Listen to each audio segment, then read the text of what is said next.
एक बार एक नगर में एक मालिन रहती थी। उसके पति चल बसे थे। उसका एक 4 साल का पुत्र था। उसकी सास कठोर हृदय की स्त्री थी। वह बहू को बहुत तकलीफ देती थी। एक दिन सास ने बहू और पोते को घर से निकाल दिया।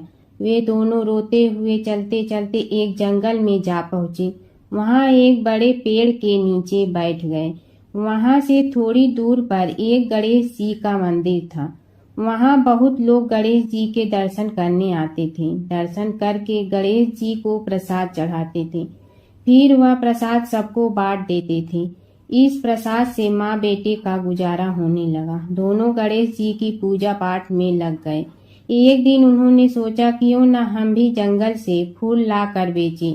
वे रोज जंगल से फूल लाकर उसकी माला बनाकर बेचने लगे। साथ में पूजा की सामग्री और प्रसाद भी बेचने लगे। इससे उनको आमदनी होने लगी। गणेश जी की कृपा से आमदनी बढ़ने लगी। जल्दी ही उन्होंने एक मकान और एक दुकान बना लिया। एक राजा की लड़की मंदिर में रोज पूजा करने आती थी। मालिन के बेटे को देखकर राजकुमारी उस पर मोहित हो गई और उसे विवाह करने की सोचने लगी। उसने अपनी भाभी से अपने मन की बात कही। भाभी अनुभवी थी। उसने कहा, ये तो मालिन का बेटा है और तुम एक राजा की बेटी हो। यदि तुमने उससे विवाह किया तो तुम्हारी बहुत बेइज्जती होगी। पर राजकुमारी अपनी बात पर अड़ी रही। उसने कहा, मैंने तो प्रतिज्ञा कर ली है कि उसी से विवाह करूंगी। भाभी ने घर जाकर सारी बात राजा को बता दी। राजा ने मना नहीं किया और विवाह के लिए तैयार हो गए। उन्होंने बड़े धूमधाम से बेटी का विवाह मालिन के बेटे के साथ कर दिया। मालिन ने सबसे पहले बेटे बहू को गणेश जी के मंदिर में ले जाकर पूजा पाठ करवाया और गणेश जी का आशीर्वाद दिलवाया। इसके बाद पूरे नगर में यह बात फैल गई कि गणेश जी की पूजा करने से सब दुख कष्ट दूर हो जाते हैं। इस बात पर सुनते ही नगर के सभी लोग मंदिर आने लगे। मालिन और उसके बेटे की बिक्री और बढ़ गई। उधर उसकी सास के बुरे दिन आ गए। अन्नदाता उससे रूठ गए और वह भूखों मरने लगी। एक दिन वह रोती धोती उसी गणेश जी के मंदिर में आ पहुंची। वहां वह मालिन के बेटे से बोली, मैं भूखी हूँ, मुझे रोटी कपड़ा दे दो, इसके बदले में तुम्हारा सारा काम कर दूंगी। लड़के को दया आ गई और उसे काम पर रख लिया। उसने अपनी दादी को नहीं पहचाना। जब मालिन घर आई तो उसने सास को पहचान लिया। वह सास से बोली, सासू जी आप यहाँ कैसे? सास ने पोते की तरफ इशारा करके कहा, मेरी इस सेठ के यहाँ नौकरी लग गई है। बहू बोली, यह आपका पोता है और यह घर भी आपका ही है, यह दुकान भी आपकी ही है। जब आपने हमें घर से निकाला तब गणेश जी ने हमारी रक्षा की। बहू की बात सुनकर सास बोली, मेरी करनी मैं भोगूंगी। बहू बोली, सासू जी अब आप हमारे यहाँ रहो और पोते का सुख देखो। हे गणेश जी महाराज, जैसा सुख आपने मालिन को दिया वैसा ही सुख सबको देना। एक गांव में एक बुढ़िया माई रहती थी। उसके 2 बेटे तथा बहू भी थे। बुढ़िया माई भगवान श्री हरि विष्णु की परम भक्त थी। अपना जीवन दान धर्म पुण्य कार्य कर्मों में लगाती थी। परंतु बुढ़िया माई कभी भी मंदिर और सत्संग में वह तीर्थ स्थानों पर नहीं जाती थी। एक बार गांव में भागवत कथा हो रही थी। बेटे ने कहा, माँ आप सारा दिन घर में रहती हैं, आप मंदिर में भागवत कथा सुनने क्यों नहीं जाती? बुढ़िया माई ने बेटे का मन रखने के लिए कह दिया कि आज जाऊंगी, परंतु नहीं गई। ऐसा करते करते 6 दिन निकल गए। बुढ़िया माई के बेटे ने कहा, माँ आज अंतिम दिन है, आज तो कथा सुनने आपको जाना ही पड़ेगा। सारा दिन घर का काम करके बुढ़िया माई ने जाते जाते इतनी देर कर दी कि अंतिम दिन की भागवत कथा भी समाप्त हो गई। भगवान श्री हरि विष्णु सन्यासी का रूप धारण करके बुढ़िया माई के पास आए और बोले, बुढ़िया माई तुम कहाँ जा रही हो? बुढ़िया माई ने कहा, मैं भागवत कथा सुनने जा रही हूँ। तब सन्यासी रूपधारी भगवान श्री हरि विष्णु ने कहा, अब इतनी देर से क्यों जा रही हो? वहाँ तो अब कथा समाप्त हो गई है, अब वहाँ जाकर क्या करोगी? बुढ़िया माई ने कहा, अब घर से निकली हूँ तो जाकर ही रहूंगी। सब सन्यासी रूपधारी भगवान श्री हरि विष्णु ने कहा कि अब कथा समाप्त हो गई, भक्त लोग भी अपने अपने घर चले गए, अब तुम वहाँ से क्या लाओगी? तो बुढ़िया माई बोली, कुछ नहीं तो मैं वहाँ से एक ईंट ही उठा लाऊंगी। तो सन्यासी रूपधारी भगवान श्री हरि विष्णु बोले, तुम वहाँ से मिट्टी की ईंट लाओगी, उसके बदले में मैं तुम्हें एक सोने की ईंट दे देता हूँ। बुढ़िया माई ने ईंट ले ली और घर की तरफ चल पड़ी और विचार करने लगी कि यदि यह ईंट मैं घर लेकर जाऊंगी तो बेटे बहू झगड़ने लगेंगे, इसीलिए घर के आंगन में बाहर ही बुढ़िया माई ने वह ईंट जमीन में गाड़ दी। परंतु अब बुढ़िया माई का ध्यान उस ईंट पर ही रहने लगा। खाने पीने घर के काम करने में सदैव बुढ़िया माई अपना ध्यान सोने की ईंट पर ही लगाई रखती। बेटे बहू ने पूछा, माँ पूरे दिन घर के आंगन में क्या करती रहती हो? तो बुढ़िया माई ने कहा, मैं आने जाने वाले को देखती रहती हूँ। एक दिन बुढ़िया माई मर गई। यमराज के दूत बुढ़िया माई को लेने आए। बुढ़िया माई को लेकर धर्मराज जी के पास पहुँचे और धर्मराज जी को सारी बात बतलाई। धर्मराज जी ने बुढ़िया माई को कुतिया की योनि दे दी और कुतिया उसी पेड़ के नीचे बैठी रहती। बुढ़िया माई की बहू ने कहा, इस कुतिया को यहाँ से भगाओ, नहीं तो यह बच्चों को काट जाएगी। तो उसके बेटे ने उसकी पीठ पर एक लकड़ी मारी और बुढ़िया माई मर गई और को सर्प की योनि मिली। आंगन में सर्प को देखकर बेटे बहू ने किसी को काट नहीं जाए इसी डर से मार दिया। फिर बुढ़िया माई मर कर धर्मराज जी के पास पहुंची। बुढ़िया माई कीड़ी का रूप धारण करके उस आंगन में कीड़ी नगरा बना लिया। आंगन में कीड़ी नगरा हो गया। घर वाले बहुत परेशान हुए। घर वाले भोजन भी नहीं बना रहे थे और मन ही मन होने का स्मरण करने लगे। तब भगवान श्री हरि विष्णु सन्यासी का रूप धारण करके आए और बोले कि कुछ खाने को दे दो। तो घरवाले ने कहा, महाराज हमारे खाने को भी कुछ नहीं बनाया, क्योंकि हमारे घर में कीड़ी नगरा हो गया है, आप ही इसका कुछ उपाय बतलाइए। तब महाराज जी ने आंगन में खोदा और सोने की 28 निकाली और दोनों बेटों को दे दी और कहा, तुम्हारी माँ के नाम से दान पुण्य करना, धर्मशाला बनवाना, स्कूल बनवाना, प्याऊ लगवाना, गौशाला में गाय के चारे खाने की व्यवस्था करना। परंतु दोनों बेटे आपस में झगड़ने लगे कि तू दान कर, तू दान कर। किसी ने बुढ़िया माई के नाम से कोई दान नहीं किया और कीड़ी नगरा वहाँ उसी स्वरूप में स्थापित रहा। कुछ दिन बाद सन्यासी वापस आया और बुढ़िया माई के बेटों ने भगवान स्वरूपधारी सन्यासी महाराज से कहा कि हमारी घर की हालत वैसी की वैसी है, कीड़ी नगरा तो वैसे का वैसा ही है। तब साधु रूपधारी सन्यासी महाराज ने कहा, वह सोने के ईंट के टुकड़े लाओ और उन्हें बेचकर उनसे जो भी धन मिले उसे तुम्हारी माँ के नाम से दान पुण्य करो। इस कीड़ी नगरा पर शक्कर और आटा डालो। तुम ऐसा करोगे तो तुम्हारी माँ को मोक्ष प्राप्ति होगी। और उनके घर से कीड़ी नगरा चला गया। जो व्यक्ति प्रतिदिन सुबह प्रातः आटा और शक्कर कीड़ी नगरे पर डालता है, वह सदैव धनवान, पुत्रवान, संपन्न, सुख शांति से जीवन यापन करता है। उसके घर में कभी कोई कष्ट नहीं आता है। उसका जीवन सदा सर्वदा आनंद से व्यतीत होता है। उसके परिवार जन उसे अत्यधिक स्नेह प्रदान करते हैं। कीड़ी नगरा प्रतिदिन सींचने से जुड़ी नगरी की कहानी सुनने से, दान पुण्य व धर्म कार्यों में रुचि लगाने से जीवन उत्तम हो जाता है। गणेश और बुढ़िया माई की कथा।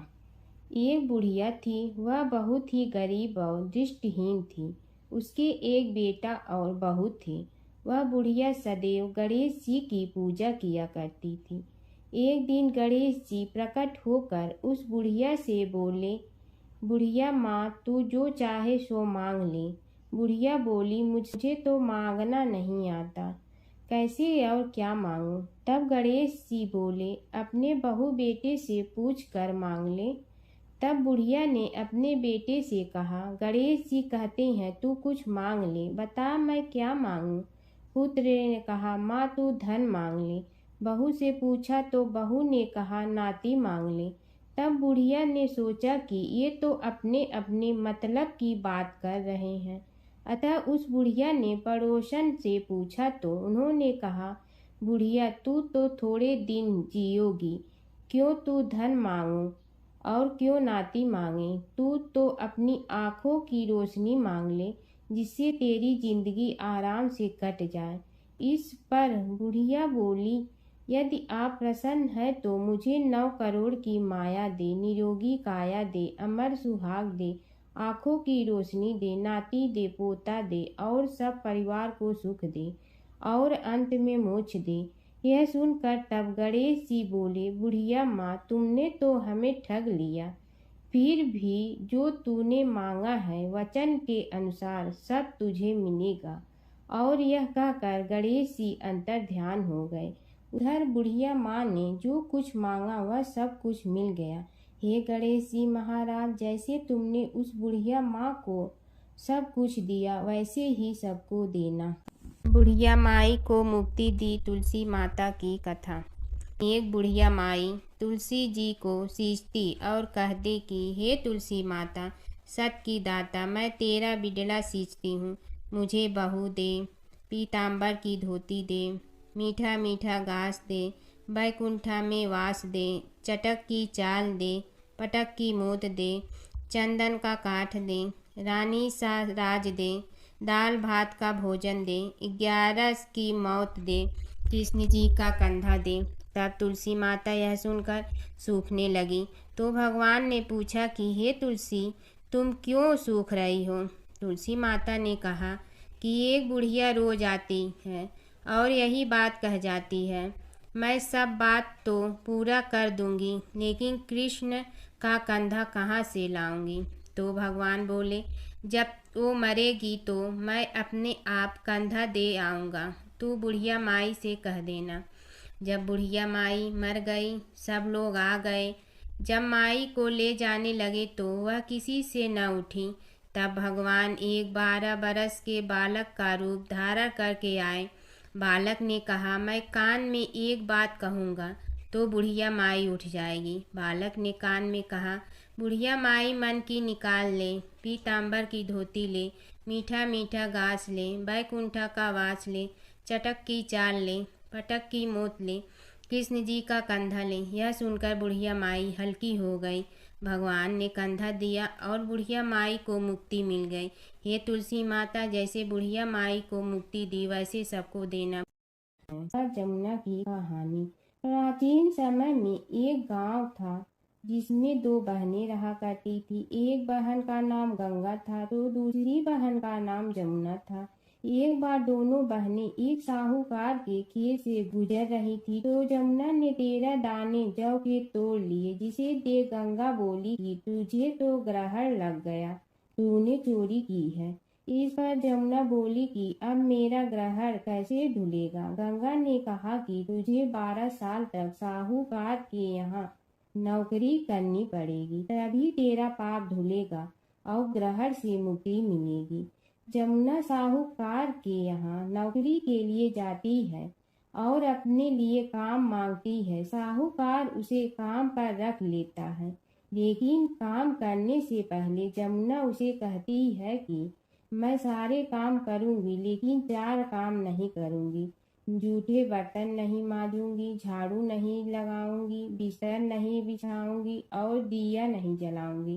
12 साल के बाद कुंभ का मेला लगा तो साहूकारनी भी कुंभ नहाने जाने लगी। जमुना ने उसे जाते देख कहा कि कुंभ के मेले में मेरी बहन गंगा मिलेगी तो उसे यह सोने का टक्का दे देना, इससे वह अपने हाथों में सुंदर चूड़ियां पहन लेगी। साहूकारनी ने कुंभ के मेले में गंगा को वह सोने का टका दे दिया। गंगा ने उनसे वह टका लेते हुए कहा कि मेरी बहन को कहना कि उसके 12 वर्ष पूरे हो गए हैं, अब वह वहां वापिस आ जा। साहूकार व साहूकारनी वापिस घर आए तब जमुना मटके में पानी भर रही थी। दोनों जमुना से बोले कि हमने सोने का वह टका तेरी बहन गंगा को दे दिया था और उसने कहा है कि तेरे 12 वर्ष पूरे हो गए हैं, इसलिए अब तुम वापिस जाओ। यह समाचार सुनते ही जमुना सहस्त्र धारा में बदल गई और बहने लगी। जमुना जी का यह रूप देखकर साहूकार और साहूकारनी परेशान हो गई थी। हमारे घर में जमुना माता ने काम किया, हमें तो अब ग्रहण लग गया है, हम यह ग्रहण कैसे उतारेंगे। जमुना भागकर गंगा माता के पास चली गई। गंगा ने जमुना से पूछा कि तुम साहूकारनी से कुछ कहकर आई हो या ऐसे ही बिना बताए आ गई। तब जमुना बोली कि मैं तो कुछ भी बताकर नहीं आई हूँ। गंगा ने कहा कि जा उन्हें धीरज दे आ, नहीं तो उन्हें जीवन भर असंतोष ही रहेगा। गंगा के कहने पर जमुना माता ने साहूकारनी को सपने में दर्शन दिए और कहा कि तुम दोनों उल्टे माथे क्यों पड़े हो, जाओ उठकर खाओ पियो। तब दोनों बोले कि हम कैसे उठें, हमें तो ग्रहण लगा है, क्योंकि हमने उल्टे सीधे और पता नहीं कितने नीच कार्य आपसे कराए हैं। तब जमुना जी बोली कि तुम्हें ग्रहण नहीं लगा है, ग्रहण तो मुझे लगा था कि मैंने तुम्हारे खेत से 13 दाने जौ के चुराए थे। मैं तो अपना ग्रहण उतारने तुम्हारे घर आई थी। मेरा ग्रहण तुम्हारे घर में 12 वर्ष तक रहने से उतर गया है और मेरी मुक्ति हो गई है। जमुना जी ने कहा कि तुम्हें कोई ग्रहण नहीं लगा है, उल्टे मेरे 12 वर्ष तक यहाँ रहने से तुम्हारी भी मुक्ति हो गई है। यह कहकर जमुना जी स्वप्न से चली गई। दोनों उठकर देखते हैं कि उनके घर में पहले से भी अधिक धन हो गया है। हे जमुना माता, जैसे आपने साहूकार व साहूकारनी की मुक्ति कराई, वैसे ही आप अपने सभी भक्तों की करना। नगर बसेरे की कहानी। किसी गांव में एक भाट व एक जाट रहता था। दोनों में घनिष्ठ मित्रता थी। एक बार जाट अपनी बहन के घर जाने को तैयार हुआ तो भाट अपनी ससुराल जाने को तैयार हुआ। दोनों साथ चल पड़े तो रास्ते में रुककर एक कुएं की मुंडेर पर बैठ गए। जाट ने भाट से कहा कि नगर बसेरा कर लेते हैं। इस पर भाट बोला कि तू ही नगर बसेरा कर ले, मैं तो अपनी ससुराल जा रहा हूँ, वहाँ खूब खातिर होगी मेरी, तू कर ले नगर बसेरा। जाट वहीं कुएं के पास बैठ पानी की घंटी और चावल का दाना लेकर नगर बसेरा करने लगा। नगर बसेरा करने के साथ जाट कहने लगा कि नगर बसेरा जो करे सो मल धोवे पाँव, ताता माड़ा तापसी देगी मेरी माँ, माँ देगी मावशी तेगी द्वारका का वास, मीठा मीठा घास वृंदावन का वास, 5 कुल्ठी छठी रास, मेरी जीवड़ो श्री कृष्ण के पास, डालू पानी हो जाए घी, झट से निकल जाए मेरा जी। यह सब कर कर के वह जाट बहन के पास चल पड़ा। जाट की बहन ने भाई के आने पर उसकी खातिर की खी बूढ़ा के साथ भाई को जिमाया। दोनों ने बैठकर ढेर सारी बातें की। इधर भाट अपने ससुराल पहुंचा तो वहां आग लगी हुई थी। आग बुझाने वह भी लग गया, जिसमें हाथ मुंह भी काले हो गए और खुद भी थोड़ा सुलझ गया। ना रोटी ना पानी के लिए ही किसी ने पूछा। एक पड़ोसन आई तो उसने भाट की सास को कहा कि जमाई आया है, जरा उस आओ भगत कर लो। बुढ़िया बोली कि सब कुछ तो जल गया है, अब कहाँ से आओ भगत करूं। तब पड़ोसन ने ही भाट को एक रोटी के साथ छाछ दी। उसने वही खाकर गुजारा किया। शाम को दोनों फिर घर की ओर चल पड़े और रास्ते में मिल गए और एक दूसरे का हाल पूछा। भाट बोला कि मेरी ससुराल में तो आग लगी हुई थी, आग बुझाते मैं खुद काला हो गया हूँ, ना रोटी मिली ना पानी। जाट बोला कि मेरी तो बहुत खातिर हुई। फिर बोला कि मैंने कहा था ना कि नगर बसेरा कर ले, अब कर ले, लेकिन भाट ने फिर मना कर दिया। कहने लगा कि चाहे रोटी दे या न दे, तेरी तो माँ है, दही चूरमा का पेड़ा धरा पाएगा। भाट ने फिर नगर बसेरा नहीं किया, जाट ने कर लिया। नगर बसेरा जो करे सो मल धोए पाँव, ताता मारा तापसी देगी मेरी माँ, माँ देगी मावशी देगी द्वारका का वास, मीठा मीठा घास वृंदावन का वास, 5 कुल्ठी छठी रास, मेरा जी बढ़ो श्री कृष्ण के पास। डालू पानी हो जाए घी, झट से निकल जाए मेरा जी। करके वह चल पड़ा। घर पहुँचते ही जाट की मौसी ने बहुत लाड प्यार किया। उधर भाट घर गया तो उसकी भैंस खो गई थी। बाप एक लाठी रखे तो दूसरी उठाए और कहने लगा कि ससुराल गया तो आग लगा दी, अब यहाँ आया तो भैंस खो दी। बाप ने कहा कि पहले भैंस लेकर आ, तभी रोटी पानी मिलेगा। सारा दिन भाट भैंस ढूंढता रहा, लेकिन उसे भैंस नहीं मिली। जाट और भाट की मुलाकात फिर से बाजार में हो गई। जाट ने भाट के हाल चाल पूछे तो भाट बोला कि आते ही भैंस खो गई, बस उसी दिन से भैंस ढूंढ रहा हूँ।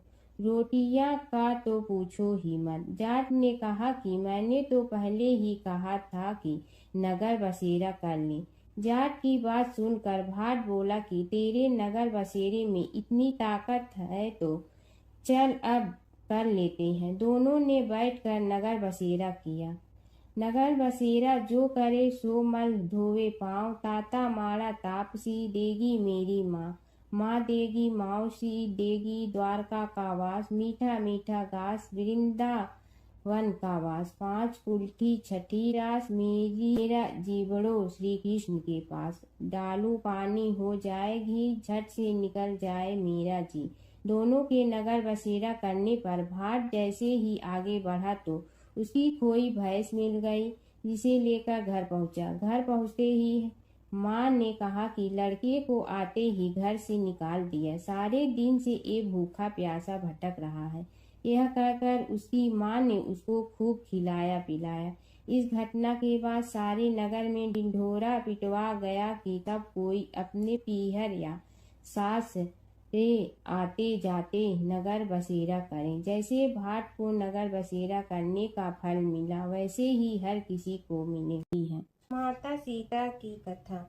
यह कहानी सीता माता कहती थी और श्री राम इसे सुना करते थे। एक दिन श्री राम भगवान को किसी काम के लिए बाहर जाना पड़ा तो सीता माता कहने लगी कि भगवान, मेरा तो 12 वर्ष का नित्य नियम है, अब आप बाहर जाएंगे तो मैं अपनी कहानी किसे सुनाऊंगी। श्री राम ने कहा कि तुम कुएं की पाल पर जाकर बैठ जाना और वहां जो औरतें पानी भरने आएंगी उन्हें अपनी कहानी सुना देना। सीता माता कुएं की पाल पर जाकर बैठ जाती हैं। एक स्त्री आई, उसने रेशम की जड़ी की साड़ी पहन रखी थी और सोने का घड़ा ले रखा था। सीता माता उसे देख कहती हैं कि बहन, मेरा 12 वर्ष का नित्य नेम सुन लो। पर वह स्त्री बोली कि मैं तुम्हारा नित्य नेम सुनूंगी तो मुझे घर जाने में देरी हो जाएगी और मेरी सास मुझसे लड़ेंगी। उसने कहानी नहीं सुनी और चली गई। उसकी रेशम जड़ी की साड़ी फट गई, सोने का घड़ा मिट्टी के घड़े में बदल गया। सास ने देखा तो पूछा कि ये किसका दोष अपने सिर लेकर आ गई है। बहू ने कहा कि कुएं पर एक औरत बैठी थी, उसने कहानी सुनने के लिए कहा। लेकिन मैंने सुनी नहीं जिसका यह फल मिला है। बहू की बात सुनकर अगले दिन वही साड़ी और घड़ा लेकर सास कुएं की पाल पर गई। सास को वहीं माता सीता बैठी मिली तो माता सीता ने कहा कि बहन मेरी कहानी सुन लीजिए। सास बोली कि एक बार छोड़, मैं तो 4 बार कहानी सुन लूंगी। राम आए लक्ष्मण आए देश के पुजारी आए, नित नेम का नेम लाए आओ राम बैठो राम। तपी रसोई जियो राम, माखन मिश्री खाओ राम। दूध बतासा पियो राम, सूत के पलका मोठो राम। साल दुसाला पोठो राम, साल दुसाला ओढ़ो राम। जब बोलो जब राम ही राम, राम संवारे सबके काम। खाली घर भंडार भरेंगे, सबका बेड़ा पार करेंगे। श्री राम जय राम जय जय राम। सास बोली कि बहन कहानी तो बहुत अच्छी लगी। कहानी सुनकर सास घर चली गई और उसकी साड़ी फिर से रेशम जड़ी की बन गई। मिट्टी का घड़ा फिर सोने के घड़े में बदल गया। बहू कहने लगी, सासू माँ आपने ये सब कैसे किया? सास ने कहा कि बहू तू दोष लगा के आई थी और मैं अब दोष उतार कर आ रही हूँ। बहू ने फिर पूछा कि वह कुएं वाली स्त्री कौन है? सास बोली कि वे सीता माता थी। वे पुराने से नया कर देती हैं, खाली घर में भंडार भर देती हैं। वह लक्ष्मी जी का वास घर में कर देती हैं। आदमी की जो भी इच्छा हो उसे पूरा कर देती हैं। बहू बोली कि ऐसी कहानी मुझे भी सुना दो। सास बोली कि ठीक है तुम भी सुनो और सास ने कहानी शुरू की। राम आए लक्ष्मण आए देश के पुजारी आए, नित नेम का नेम लाए आओ राम बैठो राम। तपी रसोई जियो राम, माखन मिश्री खाओ राम। दूध बतासा पियो राम, सूत के पलका मोठो राम। साल दुसाला पोठो राम, साल दुसाला ओढ़ो राम। जब बोलो जब राम ही राम, राम संवारे सबके काम। खाली घर भंडार भरेंगे, सबका बेड़ा पार करें। श्री राम जय जय राम। कहानी सुनकर बहू बोली कि कहानी तो बहुत अच्छी है। सास ने कहा कि ठीक है इस कहानी को रोज कहा करेंगे। अब सास बहू रोज सवेरे उठती, नहाती धोती और पूजा करने के बाद नित नेम की सीता की कहानी कहती। एक दिन उनके यहाँ एक पड़ोस की औरत आई और बोली कि बहन जरा सी आँच दे ना। तो वह बोली कि आज तो अभी हमने जलाई ही नहीं। पड़ोसन ने कहा कि तुम सुबह 4 बजे से उठकर क्या कर रही हो?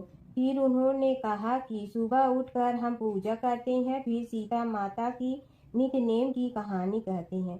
पड़ोसन ने उसकी बात सुनकर फिर कहा कि सीता माता की कहानी कहने से तुम्हें क्या मिलता है? वे बोली कि इनकी कहानी कहने से घर में भंडार भर जाते हैं, सारे काम सिद्ध होते हैं, मन की इच्छा भी पूरी हो जाती है। पड़ोसन कहती है कि बहन ऐसी कहानी तो मुझे भी सुना दो। फिर वह बोली कि ठीक है तुम भी यह कहानी सुन लो। राम आए लक्ष्मण आए देश के पुजारी आए, नित नेम का नेम लाए आओ राम बैठो राम। सारी कहानी सुनने के बाद पड़ोसन कहने लगी बहन कहानी तो मुझे बहुत अच्छी लगी। अब वह पड़ोसन भी नित नेम सीता माता की कहानी कहने लगी। कहानी कहने से सीता माता ने पड़ोसन के भी भंडार भर दिए। अब तो पूरे मोहल्ले में नित नेम की कथा चल पड़ी। हर किसी की मनोकामना पूरी होने लगी। हे सीता माता, जैसे आपने उनके भंडार भरे वैसे ही आप हमारे भी भंडार भरना, सबकी भरना, कहानी सुनने वाले के भी और कहानी कहने वाले के भी। प्राचीन काल की बात है। नैमिषारण्य क्षेत्र में ऋषि महर्षि और साधु संतों का समाज जुड़ा था। उसमें श्री सूत जी भी विद्यमान थे। शौनक जी ने उनकी सेवा में उपस्थित होकर निवेदन किया कि हे अज्ञान रूप घोर तिमिर को नष्ट करने में करोड़ों सूर्यों के समान प्रकाशमान श्री सूत जी हमारे कानों के लिए अमृत के समान जीवन प्रदान करने वाले कथा तत्व का वर्णन कीजिए। हे सूत जी, हमारे हृदयों में ज्ञान के प्रकाश की वृद्धि तथा भक्ति, वैराग्य और विवेक की उत्पत्ति जिस कथा से हो सकती हो वह हमारे प्रति कहने की कृपा कीजिए। शौनक जी की जिज्ञासा से सूत जी बड़े प्रसन्न हुए। पूरा तन इतिहासों के स्मरण से उनका शरीर पुलकायमान हो रहा था। वे कुछ देर उसी स्थिति में विराजमान रहकर कुछ विचार करते रहे और अंत में बोले, शौनक जी, इस विषय में आपके चित्त में बड़ी जिज्ञासा है। आप धन्य हैं जो सदैव ज्ञान की प्राप्ति में तत्पर रहते हुए विभिन्न पुराण कथाओं की जिज्ञासा रखते हैं।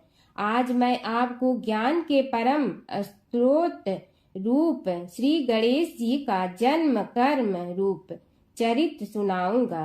गणेश जी से ही सभी ज्ञानों सभी विद्याओं का उद्भव हुआ है। अब आप सावधान चित्त से विराजमान हो। श्री गणेश जी के ध्यान और नमस्कार पूर्वक उनका चरित्र श्रवण करें। नमस्तस्मै गणेशाय ब्रह्मा विद्या प्रदायिनी यनागस्त्यसमः साक्षात विघ्न सागर सोसड़े। कैसे हैं वे श्री गणेश जो सभी प्रकार की ब्रह्म विद्याओं को प्रदान करने वाले अर्थात ब्रह्मा के सगुण और निर्गुण स्वरूप पर प्रकाश डालने और जीव ब्रह्मा का अभेद प्रतिपादन करने वाली विद्याओं के दाता हैं। वे विघ्नों के समुद्रों को महर्षि अगस्त्य के समान शोषण करने में समर्थ हैं। इसलिए उनका नाम विघ्न सागर शोषक के नाम से प्रसिद्ध है। मैं उन भगवान श्री गणेश जी को नमस्कार करता हूँ। प्रथम पूजा के अधिकारी श्री गणेश जी, यह कहकर सूत जी कुछ समय के लिए मौन हो गए और फिर बोले, शौनक जी, भगवान गणेश जी ही सर्वप्रथम पूजा प्राप्ति के अधिकारी हैं। किसी भी देवता की पूजा करो, पहले उनकी पूजा करो। शौनक जी ने निवेदन किया, हे भगवान, हे सूत, सर्वप्रथम यह बताने की कृपा कीजिए कि गणेश जी को प्रथम पूजा का अधिकार किस प्रकार प्राप्त हुआ। इस विषय में मेरी बुद्धि मोह को प्राप्त हो रही है कि सृष्टि रचयिता ब्रह्मा जी, पालन करता भगवान नारायण और संहार करता शिव जी में से किसी को प्रथम पूजा का अधिकारी क्यों नहीं माना गया। यह त्रिदेव ही तो सबसे बड़ा देवता माने जाते हैं। सूत जी ने कहा, शौनक जी, यह भी एक रहस्य ही है। देखो, अधिकार मांगने से नहीं मिलता, इसके लिए योग्यता होनी चाहिए। संसार में अनेकों देवी देवताएं पूजे जाते हैं। पहले जो जिसका इष्ट देव होता है वह उसी की पूजा किया करता है। इससे बड़े देवताओं के महत्व में कमी आने की आशंका उत्पन्न हो गई। इस कारण देवताओं में परस्पर विवाद होने लगा। वे उसका निर्णय प्राप्त करने के लिए शिव जी के पास पहुँचे और प्रणाम करके पूछने लगे, प्रभु, हम सब में प्रथम पूजा का अधिकारी कौन है। शिव जी सोचने लगे कि किसे प्रथम पूजा का अधिकारी माने। तभी उन्हें एक युक्ति सूझी। बोले, देवगण, इसका निपटारा बातों से नहीं तथ्यों से होगा। इसके लिए एक प्रतियोगिता रखनी होगी, शिव की परिक्रमा करने की प्रतियोगिता। देवगण उनका मुख देखने लगे, शंकित हृदय से सोचने लगे कि कैसी प्रतियोगिता रहेगी। यह शिव जी ने उनके मन के भाव ताड़ लिए, इसलिए सांत्वना भरे शब्दों में बोले, घबराओ मत, कोई कठिन परीक्षा नहीं ली जाएगी। बस इतना ही कि सभी अपने अपने वाहनों पर चढ़कर संसार की परिक्रमा करो और फिर यहाँ लौट आओ। जो पहले लौटेगा वही सर्वप्रथम पूजा का अधिकारी होगा। अब क्या देर थी, सभी अपने अपने वाहन पर चढ़कर दौड़ पड़े। किसी का वाहन गजराज था तो किसी का सिंह, किसी का भैंसा तो किसी का मृग, किसी का हंस तो किसी का उल्लू, किसी का अश्व तो किसी का श्वान। अभिप्राय यह है कि वाहनों को विविधता के दर्शन उस समय जितने भले प्रकार से हो सकते थे उतने अन्य समय में नहीं। सबसे गया बीता वाहन गणेश जी का।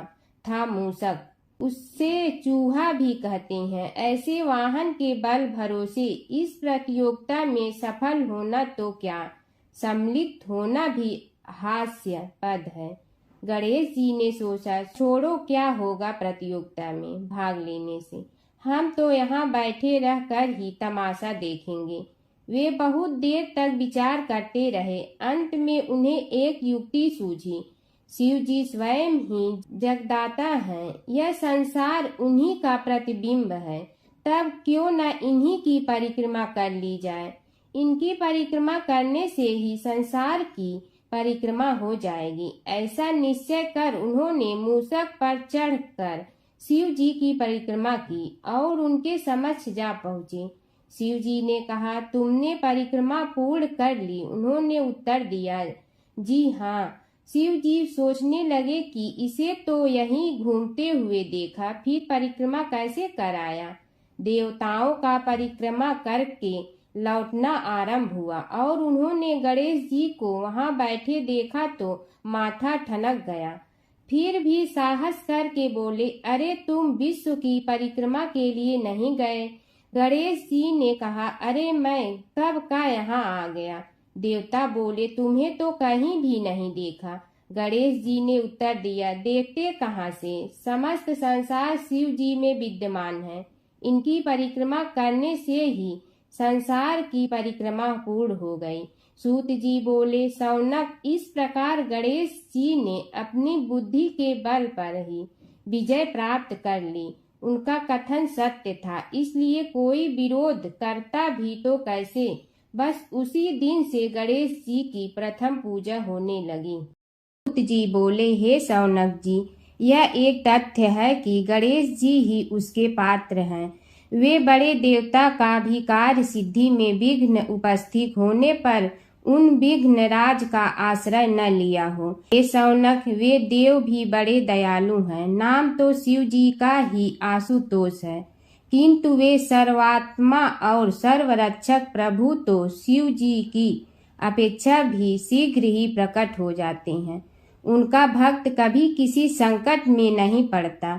यदि प्रारब्ध वशात कभी किसी विपत्ति में पड़ भी जाता है तो गणेश्वर की उपासना करने पर उनके अनुग्रह से उनके समस्त दुख दूर होकर परम सुख की प्राप्ति होती है। शौनक ने कहा, हे सूत जी, हे महाभाग, हे प्रभु, मैं गणेश जी के विभिन्न चरित्रों का अध्ययन करना चाहता हूँ, तो मुझे बताइए कि किस ग्रंथ का अवलोकन करूँ। हे दयामय, आपको तो उनके समस्त चरित्र विदित है कि यदि आप ही उन्हें सुनाने की कृपा करें तो मेरा अत्यधिक उपकार होगा। सूत जी बोले, हे शौनक भगवान, गणेश्वर के इतने चरित्र हैं कि उन सब का कथन इस जीवा से संभव नहीं, क्योंकि प्रभु अनंत, प्रभु चरित्र अनंता वाली बात समस्त विद्वान ऋषि मुनि कहते हैं। फिर भी गणेश जी प्रथम पूजा के अधिकारी होने के कारण समस्त देव चरित्रों में जुड़े हुए हैं, इसलिए उनका प्रभाव भी सर्वाधिक व्यापक है। हे मुने, हे शौनक, वे भगवान सर्व समर्थ हैं। वे सभी का तिरस्कार करने में समर्थ हैं, किंतु उनका तिरस्कार कोई भी नहीं कर सकता। यह त्रिलोक्य उन्हीं भगवान के संकेत पर नित्य करता है। इसकी समस्त क्रियाएं उन्हीं की इच्छा पर आश्रित हैं। हे शौनक भगवान गणेश्वर स्वयं कहते हैं, शिवे विष्णु च शक्तौ च सूर्ये मयि निराधिप यो भेद बुद्धि योगः स सम्य योगो मतो मम। हे नरेश्वर, हे वरेण्य, शिव, विष्णु, शक्ति, सूर्य और मुझ गणेश में जो अभेद बुद्धि योग है, मेरे मत में वही सम्यक योग है। इससे यह भी सिद्ध है कि समस्त देवता उन्हीं के स्वरूप हैं। वे ही भगवान विभिन्न कार्य रूपों के अनुसार अपना भिन्न भिन्न नाम रखते हैं। हे मुनि श्रेष्ठ, उन सब देवताओं के चरित्र भी उन्हीं गणराज के चरित्र हैं। यद्यपि सब चरित्र एक ही ग्रंथ में मिलने में संभव नहीं है, फिर भी गणेश्वर के अनेकों प्रमुख चरित्रों का वर्णन गणेश पुराण में हुआ है। राजा सोमकांत का वृत्तांत कथन। शौनक जी ने पूछा, हे प्रभु, गणेश पुराण का आरंभ किस प्रकार हुआ, यह मुझे बताने की कृपा करे। इस पर सूत जी ने कहने लगे, हे शौनक, यद्यपि गणेश पुराण है तो बहुत प्राचीन, क्योंकि भगवान गणेश्वर तो आदि हैं। न जाने कब से गणेश जी अपने उपासकों पर कृपा करते चले आ रहे हैं। उनके अनंत चरित्र हैं, जिनका संग्रह एक महापुराण का रूप ले सकता है। उसे एक बार भगवान नारायण ने नारद जी को और भगवान ने शंकर और जगन जननी पार्वती जी को सुनाया था। बाद में वही पुराण संक्षेप रूप में ब्रह्मा जी ने महर्षि वेद व्यास को सुनाया और फिर व्यास जी ने महर्षि भृगु को सुनाया। भृगु ने कृपा करके सौराष्ट्र के एक राजा सोमकांत को सुनाया था। तब से वह पुराण अनेक कथाओं में विस्तृत होता रहा और अनेक कथाओं से रहित होता हुआ अनेक रूप में प्रचलित है। शौनक जी ने पूछा, भगवान, आप यह बताने का कष्ट करें कि राजा सोमकांत कौन था। उसने महर्षि से गणेश पुराण का श्रवण कहाँ किया था, उस पुराण के श्रवण से उसे क्या क्या उपलब्धियां हुई। हे नाथ, मुझे श्री गणेश्वर की कथा के प्रति उत्कंठा बढ़ती ही जा रही है। सूत जी बोले, हे शौनक, सौराष्ट्र के देवनगर नाम की एक प्रसिद्ध राजधानी थी। वहाँ का राजा सोमकांत था। वह अपनी प्रजा का पुत्र के समान पालन करता था। वह वेद ज्ञान संपन्न, शस्त्र विद्या में पारंगत एवं प्रबल प्रतापी राजा, समस्त राजाओं में मान्य तथा अत्यंत वैभवशाली था। उसका ऐश्वर्य कुबेर के भी ऐश्वर्य को लज्जित करता था। उसने अपने पराक्रम से अनेकों देश जीत लिए थे। उसकी पत्नी अत्यंत रूपवती, गुणवती, धर्माज्ञा एवं पतिव्रत धर्म का पालन करने वाली थी। वह सदैव अपने प्राणनाथ की सेवा में लगी रहती थी। उसका नाम सुधर्मा था। जैसे वह प्रतिव्रता थी, वैसे ही राजा भी एक पत्नी व्रता का पालन करने लगा। उसके हेमकांत नामक एक सुंदर पुत्र था। वह भी सभी विद्याओं का ज्ञाता और अस्त्र शस्त्रादि के अभ्यास में निपुण हो गया था। यह सभी श्रेष्ठ लक्षणों से संपन्न, सद्गुणी एवं प्रजा जनों के हितों का अत्यंत पोषक था। इस प्रकार राजा सोमकांत स्त्री, पुत्र, पशु, वाहन, राज्य एवं प्रतिष्ठा आदि से सब प्रकार सुखी था। उससे दुख तो था ही नहीं। सभी राजागण उसका हार्दिक सम्मान करते थे तथा उसकी श्रेष्ठ कीर्ति भी संसार व्यापी थी। परंतु युवा अवस्था के अंत में सोमकांत को घृणित कोष्ठ रोग हो गया। उसके अनेक उपचार किए गए, किंतु कोई लाभ नहीं हुआ। रोग शीघ्रता से बढ़ने लगा और उसके कीड़े पड़ गए। जब रोग की अधिक वृद्धि होने लगी और उसका कोई उपाय न हो सका तो राजा ने मंत्रियों को बुलाकर कहा, सुव्रतो, जाने किस कारण यह रोग मुझे पीड़ित कर रहा है। अवश्य ही यह किसी पूर्व जन्म के पाप का फल होगा। इसलिए मैं अब अपना समस्त राजपाट छोड़कर वन में रहूंगा। मेरे पुत्र हेमकांत को मेरे समान मानकर राज्य शासन का धर्म पूर्वक संचालन कराते रहें। यह कहकर राजा ने शुभ दिन दिखवाकर अपने पुत्र हेमकांत को राज्य पद पर अभिषेक किया और अपनी पत्नी सुधर्मा के साथ निर्जन वन की ओर चल दिया। प्रजापालक राजा के वियोग में समस्त प्रजा जन अश्रु बहाते हुए उनके साथ चले गए। राज्य की सीमा पर पहुंचकर राजा ने अपने पुत्र अमात्यगण और प्रजा जनों को समझाया, आप सब लोग धर्म के जानने वाले, श्रेष्ठ आचरण में तत्पर एवं सहृदय हैं। यह संसार तो वैसे भी परिवर्तनशील है। जो आज है वह कल नहीं था और आने वाले कल में भी नहीं रहेगा। इसलिए मेरे जाने से दुख का कोई कारण नहीं है। मेरे स्थान पर मेरा पुत्र सभी कार्यों को करेगा, इसलिए आप सब उसके अनुशासन में रहते हुए उसे सदैव सम्मान करते रहें। फिर पुत्र से कहा, बेटा, यह स्थिति सभी के समझ आती रही है। हमारे पूर्व पुरुष भी परंपरागत रूप से वृद्धावस्था आने पर वन में जाते रहे हैं। मैं कुछ समय पहले ही वन में जा रहा हूँ, तो कुछ पहले या पीछे जाने में कोई अंतर नहीं पड़ता। यदि कुछ वर्ष बाद जाऊं तब भी मोह का त्याग करना ही होगा। इसलिए हे वत्स, तुम दुखित मत हो और मेरी आज्ञा मानकर राज्य शासन को ठीक प्रकार चलाओ। ध्यान रखना, क्षत्रिय धर्म का कभी त्याग न करना और प्रजा को सदा सुखी रखना। इस प्रकार राजा सोमकांत ने सभी को समझा बुझाकर वहां से वापस लौट आया और स्वयं अपनी पतिव्रता भार्या के साथ वन में प्रवेश किया। पुत्र हेमकांत के आग्रह से उसने सुबल और ज्ञान गम्य नामक 2 आत्माओं को भी साथ ले लिया। उन सब ने एक समतल एवं सुंदर स्थान देखकर वहां विश्राम किया। तभी उन्हें एक मुनि कुमार दिखाई दिया। राजा ने उससे पूछा, तुम कौन हो, कहाँ रहते हो? यदि उचित समझो तो मुझे बताओ। मुनि बालक ने कोमल बाड़ी में कहा, मैं महर्षि भृगु का पुत्र हूँ। मेरा नाम च्यवन है। हमारा आश्रम निकट में ही है। अब आप भी अपना परिचय दीजिए। राजा ने कहा, मुनि कुमार, आपका परिचय पाकर मुझे बड़ी प्रसन्नता हुई।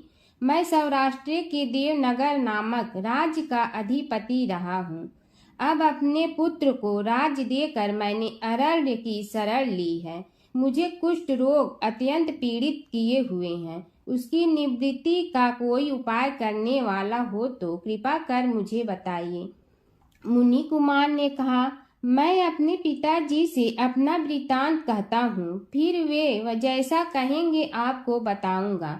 यह कहकर मुनि बालक चला गया और कुछ देर में ही आकर बोला, राजन, मैंने आपका वृतांत अपने पिताजी को बताया। उनकी आज्ञा हुई है कि आप सब मेरे साथ आश्रम में चलकर उनसे भेंट करें, तभी आपके रोग के विषय में भी विचार किया जाएगा। राजा सोमकांत के पूर्व जन्म का वृत्तांत भृगु द्वारा वर्णन। राजा अपनी पत्नी और अमात्यों के सहित च्यवन के साथ साथ भृगु आश्रम में जा पहुंचा और उन्हें प्रणाम कर बोला, हे भगवान, हे महर्षि, मैं आपकी शरण हूँ। आप मुझ कुष्ठी पर कृपा कीजिए। महर्षि बोले, राजन, यह तुम्हारे किसी पूर्व जन्म कृत पाप का ही उदय हो गया है। इसका उपाय मैं विचार करके बताऊंगा। आज तो तुम सब स्नान आज से निवृत्त होकर रात्रि विश्राम करो। महर्षि की आज्ञा अनुसार सबने स्नान भोजन आदि के उपरांत रात्रि व्यतीत की और प्रातः काल स्नान आदि नित्य कर्मों से निवृत्त होकर महर्षि की सेवा में उपस्थित हुए।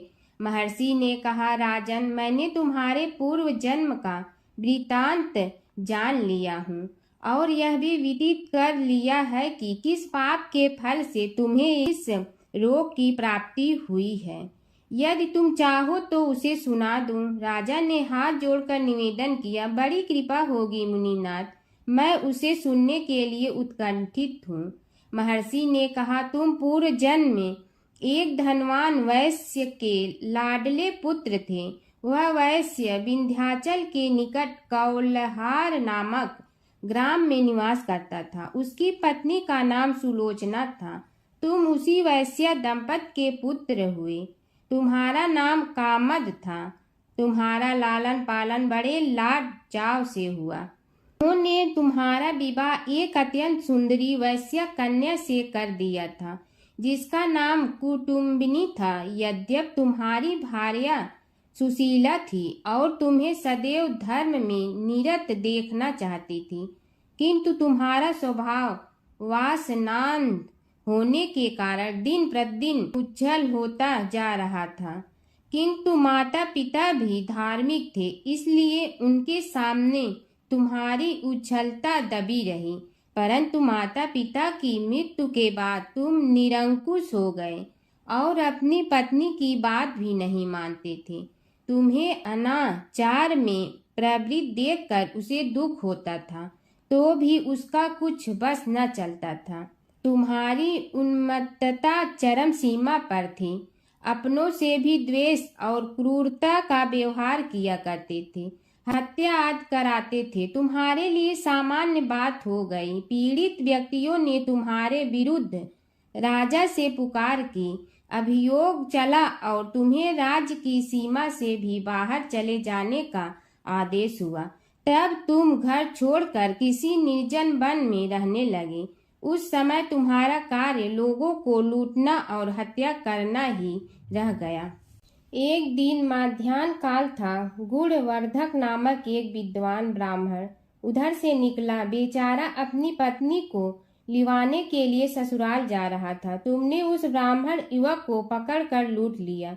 प्रतिरोध करने पर उसे मारने लगे तो वह चित्कार करने लगा, मुझे मत मार, मत मार, देख मेरा दूसरा विवाह हुआ है, मैं पत्नी को लेने के लिए जा रहा हूँ। किंतु तुम तो क्रोधवश में ऐसे लीन हो रहे थे कि तुमने उसकी बात सुनकर भी नहीं सुनी। जब उसे मारने लगे तो उसने श्राप दे दिया, अरे हत्यारे, मेरी हत्या के पाप से तो सहस्त्र कल्प तक घोर नरक भोगोगे। तुमने उसकी कोई चिंता न की और सिर काट लिया। राजन, तुमने ऐसी ऐसी एक नहीं बल्कि अनेक निरीह हत्याएं की थी, जिनकी गणना करना भी पाप है। इस प्रकार इस जन्म में तुमने घोर पाप कर्म किए थे, किंतु बुढ़ापा आने पर जब अशक्त हो गए तब तुम्हारे साथ जो क्रूर कर्मा थे वे भी किनारा कर गए। उन्होंने सोच लिया कि अब तो इसे खिलाना भी पड़ेगा, इसलिए मरने दो यहीं। अमोघ प्रभाव गणेश उपासना का कथन। राजन, अब तुम निरालंब थे, चल फिर तो सकते ही नहीं थे। भूख से पीड़ित रहने के कारण रोगों ने भी घेर लिया। उधर से जो कोई निकलता तुम्हें घृणा की दृष्टि से देखता हुआ चला जाता। तब तुम आहार की खोज में बड़ी कठिनाई से चलते हुए एक जीर्ण शीर्ण देवालय में पहुंचा। उसमें भगवान गणेश्वर की प्रतिमा विद्यमान थी। तब न जाने किस पुण्य के उदय होने से तुम्हारे मन में गणेश जी के प्रति भक्ति भाव जागृत हुआ। तुम निराहार रहकर उनकी उपासना करने लगे। उससे तुम्हें सब कुछ मिला और रोग भी कम हुआ। राजन, तुमने अपने साथियों की दृष्टि बचाकर बहुत सा धन एक स्थान पर गाड़ दिया था। अब तुमने उस धन को उसे देवालय के जीर्णोद्धार में लगाने का निश्चय किया। शिल्पी बुलाकर उस मंदिर को सुंदर और भव्य बनवा दिया। इस कारण कुख्याति सुख्याति में बदलने लगी। फिर यथा समय तुम्हारी मृत्यु हुई। यमदूतों ने पकड़कर तुम्हें यमराज के समक्ष उपस्थित किया।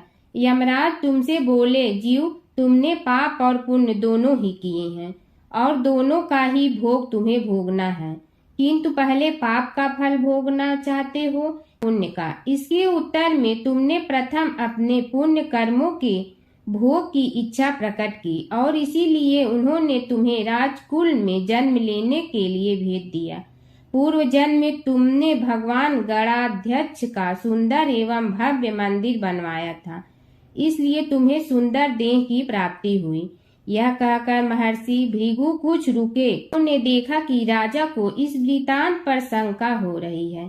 तभी महर्षि के शरीर में असंख्य विकराल पक्षी उत्पन्न होकर राजा की ओर झपटे। उनकी चोंच बड़ी तीक्ष्ण थी, जिनसे वे राजा के शरीर को नोच नोच कर खाने लगे। उसके कारण उत्पन्न असहनीय पीड़ा से व्याकुल हुए राजा ने महर्षि के समक्ष हाथ जोड़कर निवेदन किया, प्रभु, आपका आश्रम तो समस्त द्वेष आदि से परे है और यहाँ मैं आपकी शरण में बैठा हूँ। तब यह पक्षी मुझे आकर ही क्यों पीड़ित कर रहे हैं? हे मुनिनाथ, इनसे मेरी रक्षा कीजिए। महर्षि ने राजा के अंतर्वचन सुनकर सांत्वना देते हुए कहा, राजन, तुमने मेरे वचनों में शंका की थी और जो मुझ सत्यवादी के कथन में शंका करते हैं उसे खाने के लिए मेरे शरीर से इसी प्रकार पक्षी प्रकट हो जाते हैं, जो कि मेरे हुंकार करने पर भस्म हो जाया करते हैं। यह कर महर्षि ने हुंकार की और तभी वे समस्त पक्षी भस्म हो गए। राजा श्रद्धावनत होकर उनके समक्ष अश्रुपात करता हुआ बोला, प्रभु, अब आप पाप से मुक्त होने का उपाय कीजिए। महर्षि ने कुछ विचार कर कहा, राजन, तुम पर भगवान गणेश्वर की कृपा सहज रूप से है और वे ही प्रभु तुम्हारे पापों को भी दूर करने में समर्थ हैं। इसलिए तुम उनके पाप नाशक चरित्रों का श्रवण करो। गणेश पुराण में उनके चरित्रों का भले प्रकार वर्णन हुआ है, अतएव तुम श्रद्धा भक्ति पूर्वक उसी को सुनने में चित्त लगाओ। राजा ने प्रार्थना की, महामुनि, मैंने गणेश पुराण का नाम भी आज तक नहीं सुना, तो उनके सुनने का सौभाग्य कैसे प्राप्त कर सकूंगा। हे नाथ, आपसे अधिक ज्ञानी और प्रकांड विद्वान और कौन हो सकता है। आप ही मुझ पर कृपा कीजिए। महर्षि ने राजा की दीनता देखकर उसके शरीर पर अपने कमंडल का मंत्रपूत जल छिड़का। तभी राजा को एक छींक आई और नासिका से एक अत्यंत छोटा काले वर्ण का पुरुष बाहर निकल आया। देखते देखते वह बढ़ गया। उसके भयंकर रूप को देखकर राजा कुछ भयभीत हुआ, किंतु समस्त आश्रमवासी वहां से भाग गए। वह पुरुष महर्षि के समक्ष हाथ जोड़कर खड़ा हो गया। उन्हें उसकी ओर देखा और कुछ उच्च स्वर में बोले, तू कौन है, क्या चाहता है। वह बोला, मैं साक्षात पाप हूँ, समस्त पापियों के शरीर में मेरा निवास है। आपके मंत्रपूत जल के स्पर्श से मुझे विवश होकर राजा के शरीर से बाहर निकलना पड़ा है। अब मुझे बड़ी भूख लगी है, बताइए क्या खाऊं और कहाँ रहूं। महर्षि बोले, तू उस आम के अवकाश स्थान में निवास कर और उसी वृक्ष के पत्ते खाकर जीवन निर्वाह कर। यह सुनते ही वह पुरुष आम के वृक्ष के पास पहुंचा, किंतु उसके स्पर्श मात्र से वह वृक्ष जलकर भस्म हो गया। फिर जब पाप पुरुष को रहने के लिए कोई स्थान दिखाई न दिया तो वह भी अंतर्हित हो गया। समय की बात है कि विष्णु भगवान का विवाह लक्ष्मी जी के साथ निश्चित हो गया। विवाह की तैयारी होने लगी। सभी देवताओं को निमंत्रण भेजे गए, परंतु गणेश जी को निमंत्रण नहीं दिया। कारण जो भी रहा हो, अब भगवान विष्णु की बारात जाने का समय आ गया। सभी देवता अपनी पत्नियों के साथ विवाह समारोह में आए। उन सब ने देखा कि गणेश जी कहीं दिखाई नहीं दे रहे हैं। तब वे आपस में चर्चा करने लगे कि क्या गणेश जी को कोई न्योता नहीं दिया है या स्वयं गणेश जी ही नहीं आए हैं। सभी को इस बात पर आश्चर्य होने लगा। तभी सब ने विचार किया कि विष्णु भगवान से ही इसका कारण पूछा जाए। विष्णु भगवान से पूछने पर उन्होंने कहा कि हमने गणेश जी के पिता भोलेनाथ महादेव को न्योता भेजा है। यदि गणेश जी अपने पिता के साथ आना चाहते हैं तो आ जाते, अलग से न्योता देने की कोई आवश्यकता भी नहीं थी। दूसरी बात यह है कि उनको 1.25 मन मूंग, 1.25 मन चावल, 1.25 मन घी और 1.25 मन लड्डू का भोजन दिन भर में चाहिए। यदि गणेश जी नहीं आएंगे तो कोई बात नहीं, दूसरे के घर जाकर इतना सारा खाना पीना अच्छा भी नहीं लगता। इतनी वार्ता कर ही रहे थे कि किसी एक ने सुझाव दिया, यदि गणेश जी आ भी जाए तो उनके द्वारपाल बनाकर बैठा देंगे कि आप घर की याद रखना। आप तो चूहे पर बैठकर धीरे धीरे चलोगे तो बारात से बहुत पीछे रह जाओगे। यह सुझाव भी सबको पसंद आ गया, तो विष्णु भगवान ने भी अपनी सहमति दे दी। होना क्या था कि इतने में गणेश जी वहां आ पहुंचे और उन्हें समझा बुझा कर घर की रखवाली करने बैठा दिया गया। बारात चल रही थी, तब नारद जी ने देखा कि गणेश जी तो दरवाजे पर ही बैठे हुए हैं, तो वे गणेश जी के पास गए और रुकने का कारण पूछा। गणेश जी कहने लगे कि विष्णु भगवान ने मेरा बहुत अपमान किया है। नारद जी ने कहने लगे कि अपनी मूसक देना को आगे भेज दे। तो वह रास्ता खोद देगी, जिससे उनके वाहन धरती में धंस जाएंगे। तब आपको सम्मान पूर्वक बुलाना पड़ेगा। अब तो गणेश जी ने अपनी मूषक सेना जल्दी से आगे भेज दी और सेना ने जमीन पोली कर दी। जब बारात वहां से निकली तो रथों के पहिए धरती में धंस गए। लाख कोशिश करे परंतु पहिए नहीं निकले। सभी ने अपने अपने उपाय किए परंतु पहिए तो नहीं निकले, बल्कि जगह जगह से टूट गए। किसी की समझ में नहीं आ रहा था कि अब क्या किया जाए। तब तो नारद जी ने कहा, आप लोगों ने गणेश जी का अपमान करके अच्छा नहीं किया। यदि उन्हें मना कर लाया जाए तो आपका कार्य सिद्ध हो सकता है और यह संकट टल सकता है। शंकर भगवान ने अपने दूत नंदी को भेजा और वे गणेश जी को लेकर आए। गणेश जी का आदर सम्मान के साथ पूजन किया। तब कहीं रथ के पहिए निकले। अब रथ के पहिए निकल के परंतु टूट फूट गए तो उन्हें सुधारे गए। पास के खेत में खाती काम कर रहा था, उसे बुलाया गया। खाती अपना कार्य करने के पहले श्री गणेशाय नमः कहकर गणेश जी की वंदना मन ही मन करने लगा। देखते ही देखते खाती ने सभी पहियों को ठीक कर दिया। तब खाती कहने लगा कि हे देवताओं, आपने सर्वप्रथम गणेश जी को नहीं मनाया होगा और न ही उनकी पूजन की होगी, इसीलिए तो आपके साथ यह संकट आया है। हम तो मूर्ख अज्ञानी हैं, फिर भी पहले गणेश जी को पूजते हैं, उनका ध्यान करते हैं। आप लोग तो देवतागण हैं, फिर भी आप गणेश जी को कैसे भूल गए। अब आप लोग भगवान श्री गणेश जी की जय बोल कर जाएं तो आपके सब काम बन जाएंगे और संकट कट जाएंगे। ऐसा कहते हुए बारात वहां से चल दी और विष्णु भगवान को लक्ष्मी जी के साथ विवाह संपन्न करा के सभी सकुशल घर लौट आए। हे गणेश जी महाराज, आपने विष्णु को जैसे कारज सारियो ऐसे कारज सबको सिद्ध कर जो। बोलो गजानन भगवान की जय। हर व्रत कथा के साथ पढ़ी और सुनी जाने वाली लपसी तपसी की यह कहानी। एक लपसी था, एक तपसी था। तपसी हमेशा भगवान की तपस्या में लीन रहता था। लपसी रोजाना सवा सेर की लपसी बनाकर भगवान का भोग लगाकर जीम लेता था। एक दिन दोनों लड़ने लगे। तपसी बोला, मैं रोज भगवान की तपस्या करता हूँ, इसलिए मैं बड़ा हूँ। लपसी बोला, मैं रोज भगवान को सवा सेर लपसी का भोग लगाता हूँ, इसलिए मैं बड़ा हूँ। नारद जी वहाँ से गुजर रहे थे। दोनों को लड़ता देखकर उनसे पूछा कि तुम क्यों लड़ रहे हो। तपसी ने खुद के बड़ा होने का कारण बताया और लपसी ने अपना कारण बताया। नारद जी बोले, तुम्हारा फैसला मैं करूँगा।